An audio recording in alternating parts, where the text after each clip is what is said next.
Boa tarde, meninos. Tudo bem com vocês? Hoje nós vamos retomar os nossos estudos neste período difícil aí. Vamos tentar fazer a nossa aula aí via YouTube.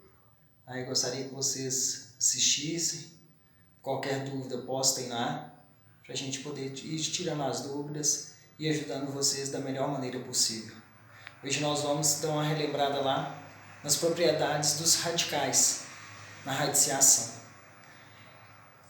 Indo para as propriedades, então, como nós vimos, primeira propriedade, toda vez que eu tiver uma raiz enésima, n, que eu não sei qual o valor, né, qual é o índice, desde que eu tiver essa raiz de uma potência, onde a potência, o expoente, tem o mesmo valor do índice, eu posso, como se cortasse esse expoente com índice, e o resultado dá A. Só uma atenção, como eu disse para vocês. Se esse A, a base da potência, for um número negativo, e o N, o índice ou expoente aqui for par, o resultado será o oposto de A. Agora, se o A for menor do que zero, for negativo, e o N ímpar, o índice aqui, o expoente for ímpar, o resultado será o próprio valor de A. Então, por exemplo, eu coloco lá assim, ó, raiz quadrada de menos 5 ao quadrado. Como a base aqui da potência é negativa e o expoente e o índice são iguais e são pares, eu posso cortar. Só porque, como disse aqui, ó, se a base é negativa, menor que zero, e o expoente é par, o resultado dá o oposto de A. Então, o oposto de menos 5, 5. Agora, se for raiz cúbica de menos 8 elevada a 3, aqui a base é negativa.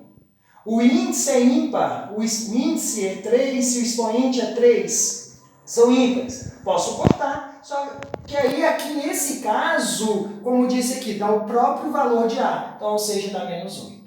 Isso só é válido quando a base é negativa. Se caso a base for positiva, não tem essa observação. Então, por exemplo, se eu coloco raiz cúbica de 7 elevada a 3, corta o expoente com índice, dá 7. Se eu tenho raiz quarta de 5 elevada a 4, corta o expoente com índice, dá 5. Ok? Vamos para a segunda propriedade. Segunda propriedade dos radicais. Os radicais. Toda vez, segunda propriedade, toda vez que eu tiver uma raiz, seja qual índice for, de qualquer número, essa raiz elevada a um expoente, eu posso pegar e incluir esse expoente dentro do radical. Então, vai ficar raiz enésima de A elevada a N. Então, a segunda propriedade, só peguei o expoente e joguei para dentro do radical. Terceira propriedade. Toda vez que eu tiver uma raiz de uma multiplicação, eu posso separar a raiz. Eu posso fazer a raiz do primeiro, do A, vezes a raiz do segundo, que é o B. Essa é a terceira propriedade. Quarta propriedade. Toda vez que eu tiver uma raiz de uma divisão, eu posso fazer a raiz do numerador, raiz de A, dividido pela raiz de B.